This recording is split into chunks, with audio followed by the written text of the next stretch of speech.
하나님 말씀은 마태복음 1장 21절로 23절까지 말씀입니다.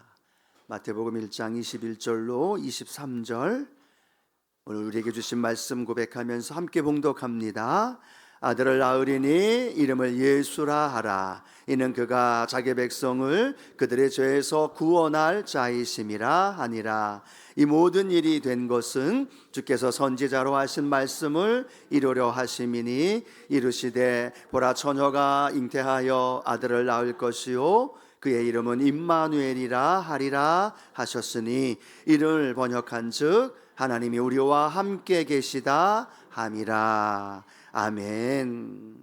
함께 읽은 말씀 가지고요, 그리스도인의 삶의 방향이란 제목으로 함께 하나님 말씀 나눕니다. 함께 고백해 볼까요? 그리스도인의 삶의 방향. 어디로 가야 할까요? 우리의 삶의 방향이 주님께로 나아가야 할 줄로 믿습니다. 아멘. 그래서 오늘 함께 주신 말씀 가지고 우리 신앙 안에 살아갈 때 우리의 신앙의 방향이 어디로 갈지, 그 중심에 무엇이 되어야 할지, 특별히 오늘 마태복음을 통해서 함께 하나님 말씀 나눕니다. 작년까지 우리가 구약 성경 함께 말씀 나눴죠? 기억하시나요? 창세기부터 어디까지? 말라기까지. 처음 듣는 것처럼 그렇게 앉아 계시지 마시고 반응해 주시면서 말라기까지 우리가 함께 말씀을 나눴습니다. 이제 말라기가 다 끝났으니까 이제 어디를 함께 나눠야 되겠어요? 신약 성경을 함께 나눕니다. 말라기서가 기록된 이후에, 말라기 선지자 이후에 400년이 지날 때까지 하나님의 말씀은 기록되지 않고, 그리고 선지자도 나타나지 않는 그러한 중간사 역사 속에 있다가 하나님이 때가 참에 하나님 놀라운 일을 이루어 주십니다. 그 일이 어떤 일이냐? 성경의 갈라디아서 4장 4절에 보면 이렇게 기록하고 있어요. 함께 합니다. 때가 참에 하나님이 그 아들을 보내사 여자에게서 나게 하시고 율법 아래에 나게 하신 것은, 이라고 말합니다. 때가 참에 하나님이 어떤 일을 하셨어요? 앞에 지금 우리 자막도 안 꺼졌어요. 2부에는 자막을 빨리 끄더니만 지금은 제가 물어볼 걸 알고 안 끈 거예요. 지금 그럼 대답을 하셔야지. 때가 참에 하나님이 어떻게 하셨다? 그 아들을 보내셨다는 거예요.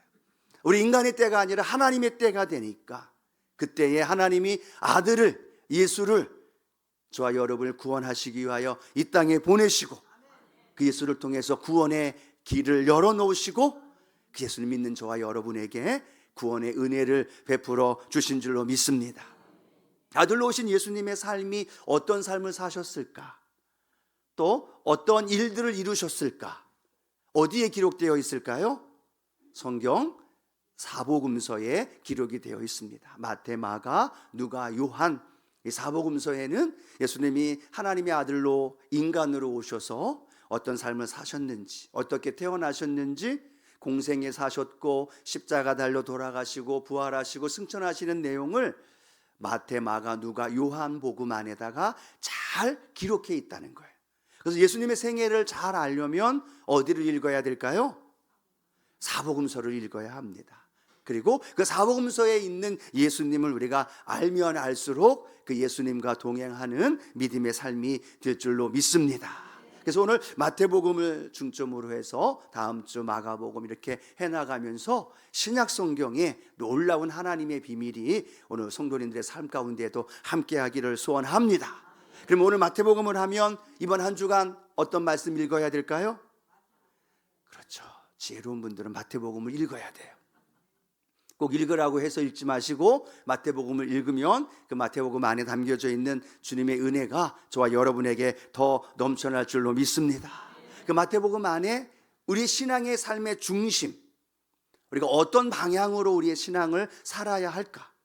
5년, 10년, 20년, 30년 됐는데도 그냥 교회만 오고 말씀 읽으라 하면 말씀 읽다가 그냥 넘어가고, 이것이 아니라 내 신앙의 중심이 바로 서 있어야죠. 그리고 내 신앙의 방향이 흔들리지 않고 어떤 환경이 와도 그 은혜 안에 살아가야 할 줄로 믿습니다. 그래서 마태복음을 통해 오늘 세 가지 나눌 텐데 이런 믿음의 길로 가야겠구나 생각해 보면서 함께 은혜를 나누기를 원하는데요. 첫 번째로는 예수님은 누구신가에 대한 부분을 우리는 정확히 알아야 된다는 겁니다. 마태복음은 유대인들을 향해서 기록한 말씀입니다. 특별히 어떤 유대인들이냐면 두 가지 부류의 유대인들이에요. 한 부류는 예수님을 만나고 크리스천이 된 유대인. 그런데 살다 보니까 전통적인 율법주의적 유대인들과 갈등도 있고 삶의 문제도 있고 의심도 나니까 그들 마음속에 어떤 마음이 드느냐? 그러면 다시 율법주의적인 예전의 유대인으로 돌아갈까? 라고 고민하는 유대인들, 크리스찬 유대인들을 향하여서 이 말씀을 쓰면서 어떤 말씀을 하실까요? 안 됩니다.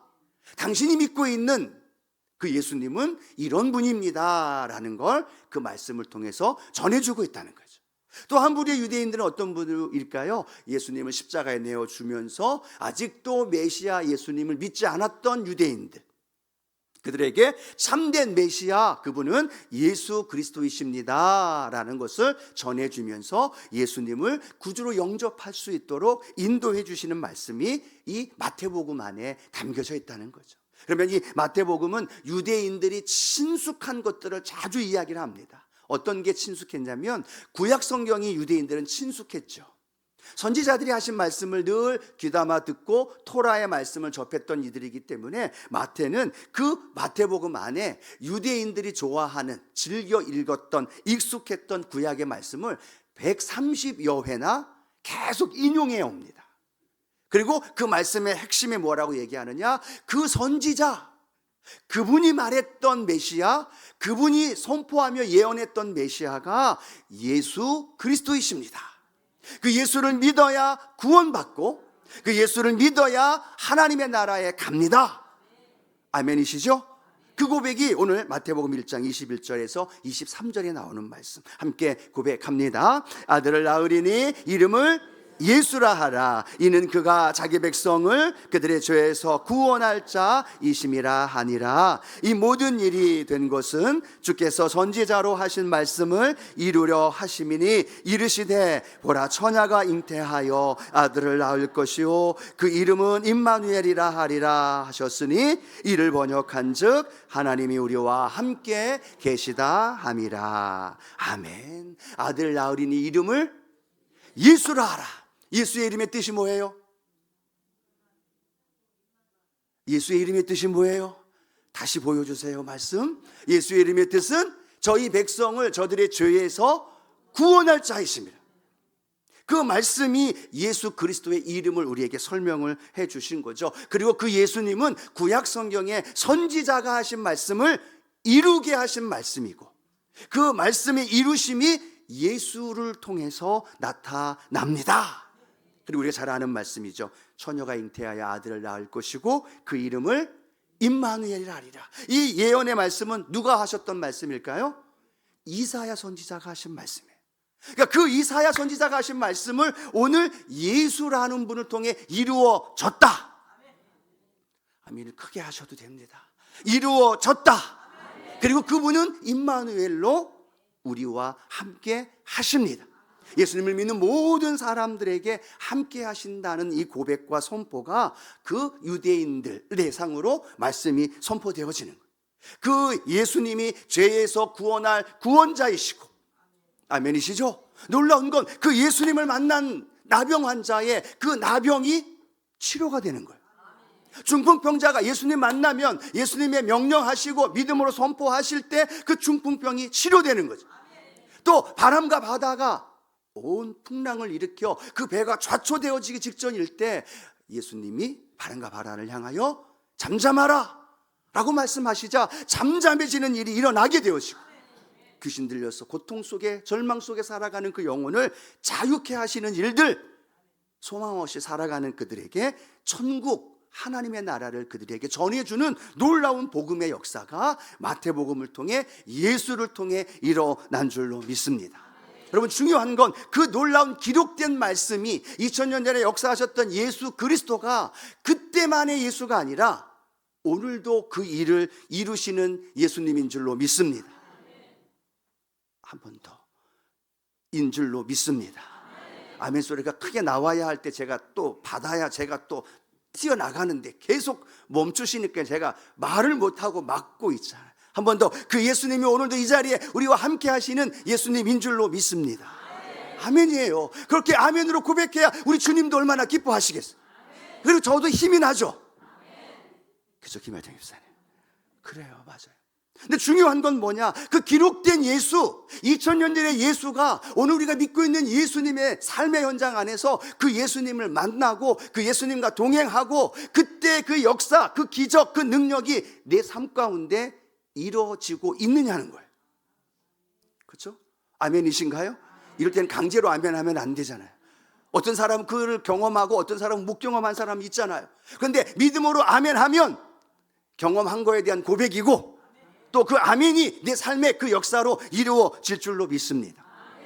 하루는 예수님이 제자들에게 묻습니다. 가이사랴 빌립보에서 사람들이 나를 누구라 하느냐 물어보죠. 제자들 뭐라고 얘기해요? 예수님을 세례 요한이라고도 하고 엘리야라고도 하고 예레미야라고도 합니다. 그때 예수님 뭐라고 물으셔요? 야, 세상 사람들 말하는 거 필요 없다. 너희는 나를 누구라 아느냐?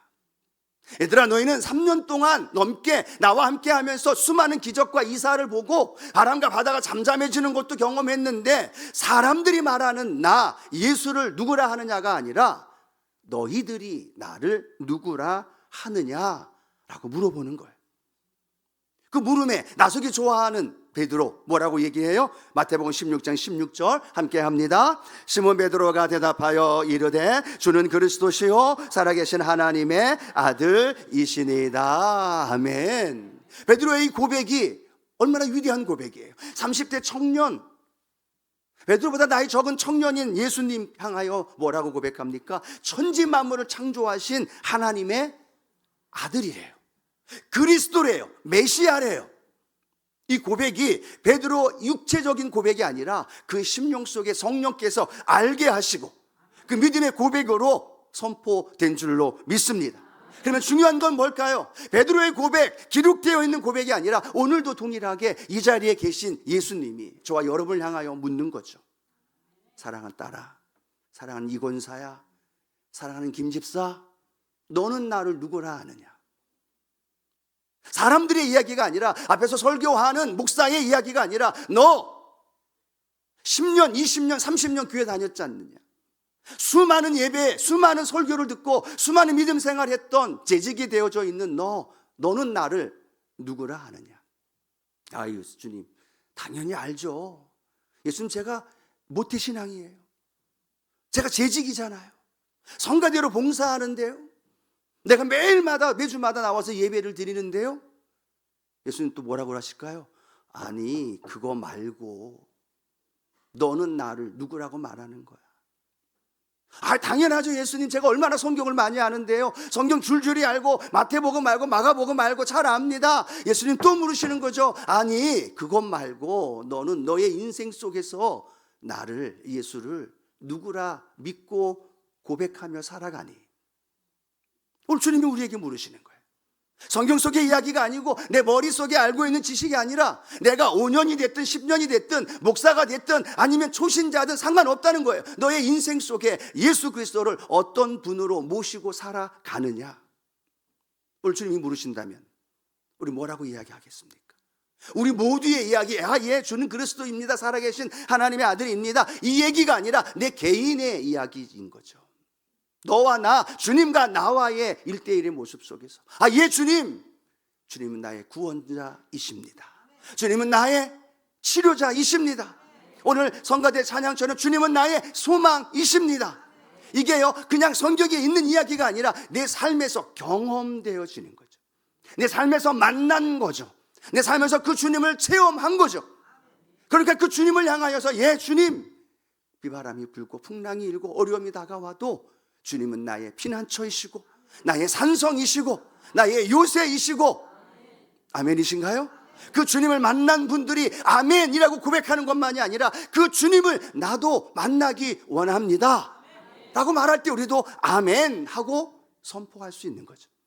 절망 속에 있을 때, 자녀 문제 때문에, 내 육체의 연약한 질병 때문에, 누구 하나 해결해 줄 수 없는 답답한 상황 속에, 불치병 때문에 나날이 힘들어 고통 속에 있는 그때에 예수님은 나에게 어떤 존재이냐는 얘기예요.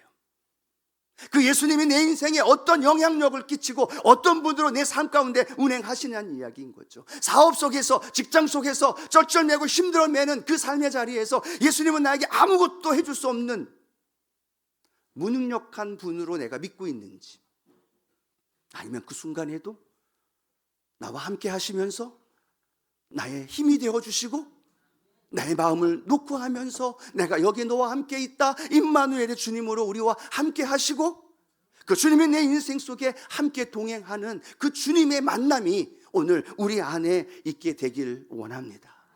교회 많이 나온 거, 예배 많이 드린 거 중요하지 않아요. 그 주님이 나와 인격적인 만남을 가져야죠. 그 주님 없이는 못 삽니다. 주님이 나의 전부입니다. 왜 노래는 부르는데, 왜 성경은 읽는데 내 신앙 속에서 그 주님을 경험하지 못하느냐. 오늘 그 주님이 이 자리에 우리와 함께 하십니다.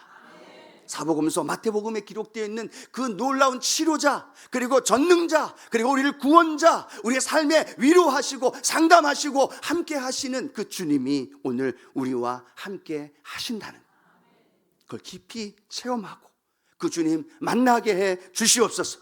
혹시 아직도 그 주님을 인격적으로 만남이 없는 분이 있다면 오늘 만나는 은혜가 있게 되길 축복합니다. 그리고 주님이 내 인생의 주인으로 찾아오셔서 왕으로 내 삶을, 내 생각을, 내 행동을, 내 언어를 변화시키고 그 삶의 현장 안에 임재하시는 놀라운 능력을 경험할 수 있는 우리 순복음의 성도님들 되어지기를 축복합니다.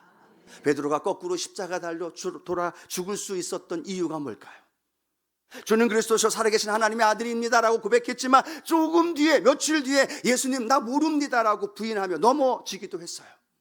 그러나 그가 성령 받고 그 예수님 없이는 안 됩니다라는 분명한 믿음 안에서 순교하기까지 그는 그 믿음 지키며 달려갈 수 있었던 이유는 그 예수님이 고난 속에서도 힘을 주시고 어려운 유혹 속에서도 그를 견딜 수 있도록 은혜를 주시고 그 삶의 현장 속에 여전히 나와 함께 하시면서 나를 붙드시는, 고통 속에서도 절망 속에서도 주님이 내게 위로와 평강을 주시는 걸 알기에 베드로는 거꾸로 십자가 달려 죽기까지, 사도 바울은 복음을 향하여 걸어가면서 수많은 고난과 연단을 겪으면서도 버틸 수 있고 이길 수 있었던 건 그 예수님이 누구라는 걸 분명히 알고 있었다는 거예요. 그리고 그 주님이 그 위기의 순간에, 그 절망의 순간에, 그 낙심의 순간에도 그를 붙들어 주셨기 때문에 오늘 저와 여러분의 삶의 현장 안에 그 주님의 은혜를 누리기를 원합니다. 기록된 예수가 아니라, 누군가가 말해주는 예수가 아니라, 내가 만난 예수, 그 예수님을 과거에 만난 예수가 아니라 오늘도 새롭게 내 인생에 찾아오셔서 함께 하시는 그 예수, 그 예수님을 만남으로 말미암아 그 예수님의 인생과 삶이 내 삶의 현장 안에 나타나기를 축복합니다. 힘드실 때 예수님이 누구신가를 생각하세요.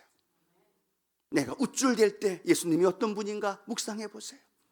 캄캄한 절망 속에 있을 때 예수님이 어떤 분인가 묵상하세요. 그러면 그 예수님 때문에 우리는 다시 하나님의 영광을 향해 달려갈 수 있는 은혜가 있게 됩니다. 두 번째, 예수 그리스도가 누구인가 내 삶의 중심에 늘 주님 앞에 있으면 주님이 중요시 여기는 것이 내가 중요시 여기는 것이 되죠. 예수님이 가장 큰 계명을 우리에게 설명해 줍니다. 예수님이 가장 큰 계명이라고 말했다면 저와 여러분에게도 가장 큰 계명일 줄로 믿습니다. 당시에 랍비 세계에서는요, 중요한 이슈 문제가 하나 있었습니다. 그들은 율법을 613가지로 정리를 했어요. 몇 가지요? 613가지. 그 613가지를 두 파트로 나눕니다. 하나는 365, 또 하나는 몇이 될까요? 248가지. 근데 365가지는 좀 덜 중요하다고 제쳐놓고 248가지 중에 더 중요한 것이 이거다 저거다, 그 랍비들마다 논쟁거리인 거예요. 그럼 모일 때마다 뭐라고 얘기해? 야, 이게 더 중요해. 이걸 먼저 지켜야 돼. 아니야, 이게 더 우선순위야 라고 이야기를 하는 그 와중에 한 율법사가 예수님께 물어보는 거예요. 예수님, 가장 큰 율법, 가장 큰 계명이 무엇입니까? 물어보고 있다는 거죠. 그때 예수님은 이렇게 마태복음 22장 37절 40절로 말씀하죠. 함께 고백합니다. 예수께서 이르시되 내 마음을 다하고 목숨을 다하고 뜻을 다하여 주 너희 하나님을 사랑하라 하셨으니 이것이 크고 첫째 되는 계명이요 둘째도 그와 같으니 내 이웃을 내 자신과 같이 사랑하라 하셨으니 이 두 계명이 온 율법과 선지자의 강령이니라. 아멘. 크고 첫째 되는 계명이 뭐예요? 크고 첫째 되는 계명이 뭐예요? 한 번 더 읽어야 될 것 같아요. 하나님을 사랑하는 것. 크고 첫째 되는 계명이 뭐예요? 하나님을 사랑하는. 어떻게 사랑하라? 마음을 다하고 목숨을 다하고 뜻을 다하여 주 너희 하나님을 사랑하라. 하나님 사랑하시는 분들만 아멘. 근데 이거 거기에 마음 다하고 조금 줄어들어요. 목숨 다하고 거기에 뜻을 다하여 그러면 점점 줄어들죠. 내가 하나님 사랑하고 있나? 라는 거에 대한 의심과 두려움이 많이 존재하게 되어지죠. 그러나 중요한 건 마음과 목숨, 뜻, 우리의 전 삶을 다하여 우리에게 가장 큰 계명이 있습니다. 그것은 하나님을 사랑하는 겁니다. 그것이 내 마음속에 중심이 잡혀져야 되는 거예요. 신앙생활의 가장 핵심은 뭐냐? 하나님 사랑하는 거. 왜요? 그것이 하나님이 가장 큰 계명이라고 주님이 우리에게 말씀했기 때문에. 여러분, 이 예배가 하나님 사랑하는 마음으로 드려지고 있나요? 아니면 주일날이니까 어쩔 수 없어서 와서 예배를 드리고 있나요? 하나님 사랑해서 드리고 있지요. 하나님 사랑하니까 성가대가 찬양하는 거죠. 시원 성가대? 자신이 없어도 맞죠? 사랑하셔서 찬양하시는 거죠? 예, 맞아요. 하나님을 사랑하기 때문에 예배드리고 하나님을 사랑하기 때문에 성가대하고 하나님을 사랑하기 때문에 봉사하고 헌신하는 거예요. 근데 우선순위가 바뀌어져 버리면 우리의 삶은 어떨까요? 성가대가, 예배가, 봉사가, 신앙생활이 너무 힘들고 어려워요. 얽매이고 쪼이고 불편하고 예배드리지 않으면 마음이 불편하고 그런 마음의 상황이 우리에게 다가온다는 거예요. 근데 반대로 우리가 하나님을 사랑합니다. 그 사랑이 내 안에 가득 차게 되어지면 예배드림이 행복이 되고 예배드리고 봉사하고 헌신하는 거 누가 하세요, 누가 하지 마세요 라고 말하지 않아도 주님 사랑하는 것 때문에 그 일이 행복하고 기쁘고 즐거운 거예요. 아멘이신가요? 그런 삶을 저와 여러분 살아가기를 소원합니다. 어린아이들은요, 엄마에게 부모에게 무언가를 받고 자꾸 받는 것만 따져요. 엄마는 어떤 생각을 들어요? 부모는 한없이 해줬는데 자녀들은 뭐라고 얘기해요? 해준 게 뭐 있냐고. 그렇죠? 저희 자녀만 그랬죠? 여러분 자녀는 안 그랬고 자녀들의 모습, 아니 저도 그랬으니까요. 해준 게 있냐? 뭐 해줬냐? 이거 부족하다 저거 부족하다 얘기했던 것들이 참 많은 것 같아요. 그런데 나이가 들고 철이 들어가면서 점점점 부모님이 나에게 해준 것보다도 그 부모님이 사랑하는 마음이 점점 자라게 되어지고 그 부모님의 마음을 이해하게 되어지고 그 부모님을 사랑하게 되어짐으로 함께 연결되어지는 은혜가 이루어진다는 거예요. 이스라엘 백성들은 하나님의 사랑 너무너무 많이 받았어요. 근데 그들은 뭐라고 얘기해요? 하나님 언제 우리를 사랑했냐? 하나님 언제 우리에게 축복했냐? 현실의 문제가 앞에 놓여있는 산과 같은 문제가 있으니까 하나님 언제 나 사랑했어요? 언제 나 응답해 주셨어요? 라고 하나님 앞에 도리어 따지고 원망하죠. 그리고 하나님이 아닌 이방신들, 물질, 다른 것들을 사랑하게 되어지는 이스라엘 백성들의 모습. 아니, 이스라엘 백성들의 모습이 아니라 우리의 모습 아닌가요? 아들 예수를 십자가에 내어 죽기까지 하면서 모든 걸 줬는데 우리는 계속해서 하나님께 뭐라고 얘기해요? 하나님 더 주세요, 더 주세요, 더 주세요. 2026년 아시죠? 하나님 이거 주셔야 되고 저거 주셔야 되고. 제가 소원 예물 기도 제목 보면서 기도하고 있는데 거기에 다는 아니지만 대부분이 우리가 원하는 기도 제목이잖아요. 근데 그 기도 제목 중에 감사한 것 중에 하나가 뭐냐면 하나님 더 사랑하게 해 주십시오. 부러워서라도 아멘을 좀 하셔야 되는 거예요. 하나님 더 사랑하고 더 성령으로 충만한 삶으로 그렇게 살아가기를 원하는 기도 제목도 있더란 얘기. 우리의 삶의 기도 제목이 주님을 더 깊이 알아가면서 하나님을 더 많이 사랑할 수 있는 그런 은혜가 있게 되기를 원합니다. 그 하나님의 사랑이 내 안에 물밑에 들어오고 그 사랑이 내 안에 차고 넘칠 때 그 사랑으로 섬김과 헌신과 믿음 생활이 너무너무 기쁜 거죠. 주님은 베드로에게 너 왜 나 부인했니? 너 나와 왜 모른 척했니? 묻지 않아요. 부활하신 이후에 갈릴리 바다에 가서 베드로에게 묻는 건 딱 하나였어요. 뭐였습니까? 너 나 사랑하니? 다른 사람보다, 다른 물질보다, 다른 주변에 있는 환경보다 너 나 사랑하니? 그거 물으시는 거예요. 오늘 주님도 우리를 향한 고백 질문이 있다면 뭐일까요? 다른 사람보다, 물질보다, 환경보다 너 나 사랑하니?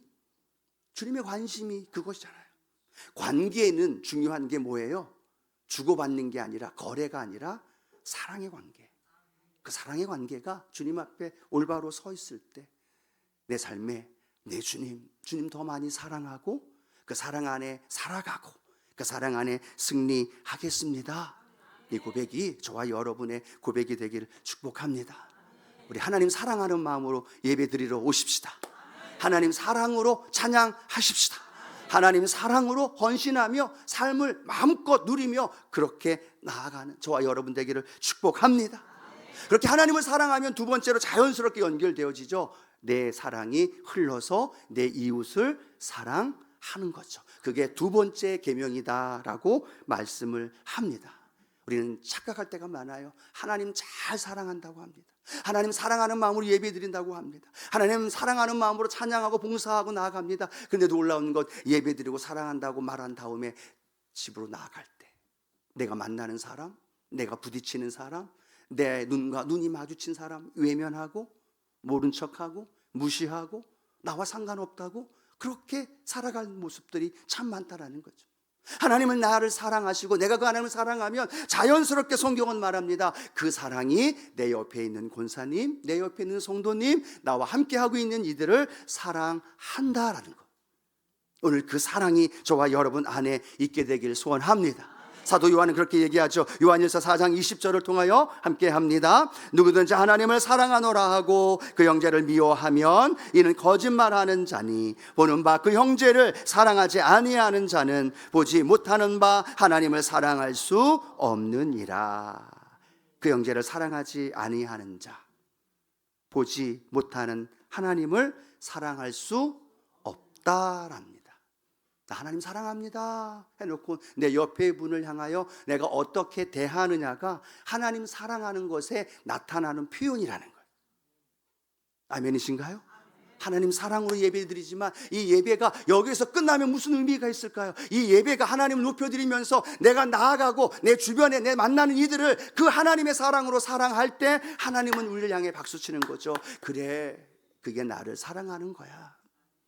너에게 좋은 거, 너에게 잘해주고 너와 맞고 너하고 코드가 맞는, 색깔 맞는 사람이 아니라 나를 힘들게 하고 어렵게 하고 나를 모른 척하는 사람일지라도 사랑으로 그들과 함께 해주는 그 모습, 그것이 우리가 이 땅에 살아가야 할 가장 중요한 중심 방향인 줄로 믿습니다. 하나님 사랑, 이웃 사랑. 저 여러분 그 사랑으로 살아가길 축복합니다.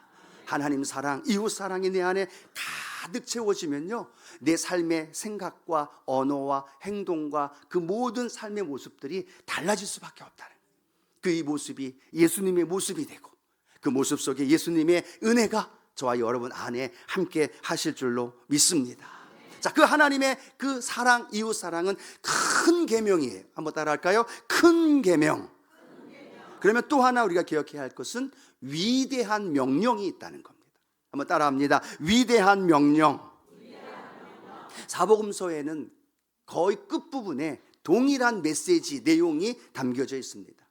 그렇죠? 보통 마태, 마가, 누가, 요한, 우리가 잘 아는 것처럼 예수님 태어나고 공생에 사시고 그 다음에 어디를 향하여 가셔요? 십자가를 향하여 가시다가 죽으시고 부활하시고 승천하시는 것, 그것이 사복음서의 내용의 핵심이에요. 근데 그 가장 끝부분에는 동일하게 어떤 내용이 담겨져 있느냐? 예수님이 하신 모든 사역, 십자가를 통해 이루신 모든 승리, 주님께서 이루셨던 모든 놀라운 기적과 능력과 그 모든 복음을 어떻게 하라고 말씀하고 있을까요? 마태복음 28장 18절 20절 함께 읽겠습니다. 예수께서 나와 말씀하여 이르시되 하늘과 땅의 모든 권세를 내게 주셨으니 그러므로 너희는 가서 모든 민족을 제자로 삼아 아버지와 아들과 성령의 이름으로 침례를 베풀고 내가 너희에게 분부한 모든 것을 가르쳐 지키게 하라. 볼지어다 내가 세상 끝날까지 너희와 항상 함께 있으리라 하시니라. 아멘. 어떤 내용이에요? 위대한 명령은 내가 만난 예수님, 내가 사랑하는 그 하나님, 내가 사랑하는 이웃들, 그들을 구원하고 인도해 주신 그 복음을 전해주는 거예요. 나누어 주는 거예요. 흘려 보내주는 거예요. 그것이 우리가 잘 아는 것처럼 예수님의 지상 명령, 마지막 유언의 말씀이라는 거예요. 마지막 유언의 말씀 명령은 해도 되고 안 해도 되죠? 질문입니다. 해도 되고 안 해도 되는 게 아니라 해야 되는 거죠. 반드시 해야 되는 거고, 그 삶의 중심에 이 명령이 늘 마음 중심에 자리 잡혀 있어야 되는 거예요. 일터에서, 직장에서, 학교에서. 어떻게 우리가 미용실 가서 전도할 수 있어요? 그렇죠? 오늘도 새 가족 등록하신 분이 지난주 수요일 날 한 권사님이 미장원에서 만난 분이에요. 만나서 이야기하다가 교회 가자, 어디 가지 고민하고 있었습니다. 할렐루야, 우리 교회 갑시다. 수요일 날 오셔서 예배드리고 전도대회까지 같이 가시고 금요 기도회도 오시고 놀라지도 않으셔. 오늘도 예배드리고 새가족 등록을 하셨어요. 그 권사님 마음이 어떤 마음일까요? 미장원에 미용하러 갔는데 그 마음은 만나는 사람마다 복음을 전해야 된다는 마음이 중심이 있는 거죠. 영혼을, 나를 구원하신, 나를 사랑하신 예수님에 대한 그 복음에 대한 마음이 있으니까 어떻게 하라도 만나는 사람에게 처음 만났을지라도 그에게 복음을 전하면서 예수님을 전하는 거예요. 그 마음의 중심, 그것이 유언의 말씀이고 그것이 명령이 되고 그것이 저와 여러분의 삶에 흘러가게 되어지길 축복합니다. 성경은 이렇게 말씀합니다. 하나님께서 하늘과 땅의 권세를 가지신 예수님이 천사에게 명령하지 않았어요. 하늘과 땅의 모든 권세를 가진 예수님이 다른 어떤 시스템을 만들어 놓고 그걸로 인해서 구원받게끔 하지 않으셨다는 거예요. 그 주님 만난 사람, 그 주님 만나 구원의 은혜를 맛본 사람, 연약하기도 하고 실수도 하기도 하고 부족하지만 그 예수님 만난 진짜 크리스찬, 그 사람들을 통해서 예수 그리스도의 복음을 흘려보내고 전해주기를 원한다는 거예요. 오늘 그러면 저와 여러분이 그 예수님 만났잖아요. 한 번도 만났잖아요. 그 예수님이 내 삶의 주인이시고 구원자이시잖아요. 그리고 그 주님 때문에 내가 하나님 자녀로 살잖아요. 그러면 삶의 중심이 예수 그리스도의 복음으로 전해야 된다는 마음으로 함께 해야 된다는 거예요. 어제 저녁에 이 셋째 말씀을 준비하는 중에 제 핸드폰으로 문자가 하나 온 게 있었습니다. 굉장히 마음이 아팠던 내용인데 캄보디아의 선교사님이 그냥 문자로 왔는데 캄보디아에 사역했던 누구누구 선교사님이 심장마비로 돌아가셨대요. 저 아는 분을 통해서 연락이 왔는데 깜짝 놀라서 캄보디아에서 선교하신 다른 선교사님한테 연락을 드려봤더니 캄보디아 사역하시다가 심장에 무리가 있고 좀 느낌이 있어서 한국에 와서 검사하러 왔대요. 그리고 검사하고 이제 시술하고 그 일정을 잡고 있는 중에 갑자기 차 마시는 그 티타임 속에서 갑자기 쇼크를 받은 거예요. 그리고 갑자기 당연히 119 불러서 병원에 가는 중에 그 119 안에서 천국으로 돌아가셨다는 거죠. 이제 50대도 안 된 젊은 선교사님. 저도 10여 년 전에 캄보디아 선교 갔을 때 거기서 함께 교회와 성도들 만나면서 함께 했던 분이에요. 굉장히 마음이 무너지더라고요. 야, 하나님, 그렇게 캄보디아 그 영혼 구원한다고 그렇게 더운 무더위에 그렇게 고생하셨던 선교사였는데 그런 마음, 여러 마음이 생기더라고요. 어떤 마음이었겠습니까? 건강해야지, 나도 건강 잘 챙겨야지, 이런 마음도 있었겠지만 제 마음속에 계속 울려 퍼지는 이 세 번째 메시지와 연결되는 거죠. 그 복음 전하기 위해 가셨던 선교사, 그리고 그 복음 전하다가 또 하나님 품으로 가는 그 모습, 우리도 언젠가 어떤 모습 속에 하나님 부르실 텐데 그때 나는 어떤 모습으로 주님 뵐까? 주님이 나한테 물으실 때 나는 어떤 삶을 살았다라고 고백하며 주님 만날까? 제 마음속에 굉장히 먹먹한 거예요. 지금 잘 하고 있는가? 우리 성도님들에게 복 받으십시오, 잘 됩니다, 축복 받으십시오, 이것만 전하고 있는 건 목사는 아닌가? 정말로 주님이 원하는 위대한 명령, 영혼 구원하는 그 가장 귀한 말씀을 계속해서 전해주면서 그 마음속에 그 중심으로 살아가게 하고 있는 목사가 맞나? 여러 가지 마음이 생각이 들더라고요. 그러나 중요한 건 우리에게 주신 이 놀라운 복음이 저와 여러분을 구원하셨고, 또 우리도 주님 부르면 가야죠. 근데 그 중에, 그 동안에 우리가 어디에 목적을 두고 살아갈까? 다시 한번 우리가 생각해 보면서 그 예수님이 내 삶의 주인 되시고 구주 되시고 그 하나님 사랑, 이웃 사랑하면서 그 사랑 받은 거 전해주고 나누어 주며 사는 것, 그것만큼 가장 중요한 삶의 방향이 없지 않을까? 오늘 저와 여러분 그 마음의 고백과 함께 믿음의 결단으로 올 한 해 승리하며 나아가는 은혜가 있게 되기를 축복합니다. 복음을 전하며 함께 나누는 그곳에 주님의 능력이 나타나고 치유의 역사가 일어나고 내가 함께 한다라는 것을 우리의 삶을 통해 능력으로, 기적으로, 치유와 회복으로 보여주시고 그 삶의 중심에 하나님의 영광이 나타나는 저와 여러분 되어지기를 주님의 이름으로 축원합니다.